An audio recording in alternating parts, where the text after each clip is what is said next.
Взгляд со стороны. Концепцию музея Ижевска доверили британским экспертам. Чем понравилась столица республики гостям с Туманного Альбиона.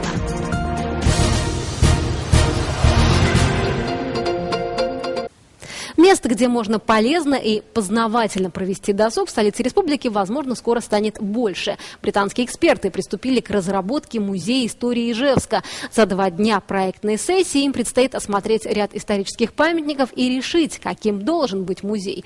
Но уже сегодня специалисты поделились первыми инновационными идеями.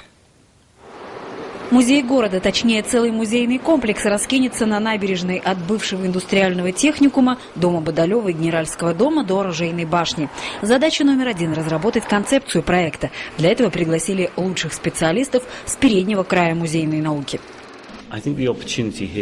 У вас в Ижевске прекрасные перспективы. Появилась возможность рассказать историю города, показать, как он развивался в течение последних 2 столетий и, наконец, стал таким, какой он сейчас есть. От приглашенных экспертов ждут диагноза, цель, куда двигаться и как это может выглядеть. Музей задуман как экспериментальный и интерактивный. Основная ставка на главный корпус Ижевского оружейного завода. Как использовать эти площади, эксперты сходу не придумали. Ясно одно – это должны быть публичные общественные пространства. Вот это чувство ухты я испытал, попав на главный корпус завода. Это грандиозное здание. Я знаю, что не все и не многие его видели до сих пор.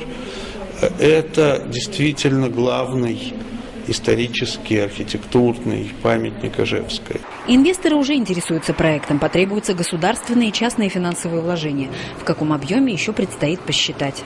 Это очень такой длительный процесс, несколько лет, может быть, даже там десяток лет, скажем. Потому что вот сейчас мы были в нескольких зданиях, но здание, скажем, главного корпуса оружейного завода, это там минимум 3-4 миллиарда рублей нужно, чтобы сделать. Потому что оно в ужасном состоянии сейчас находится.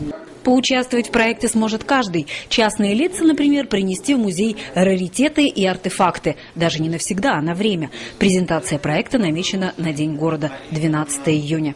Елена Реверчук, Юрий Зелененький, телеканал «Моя Удмуртия».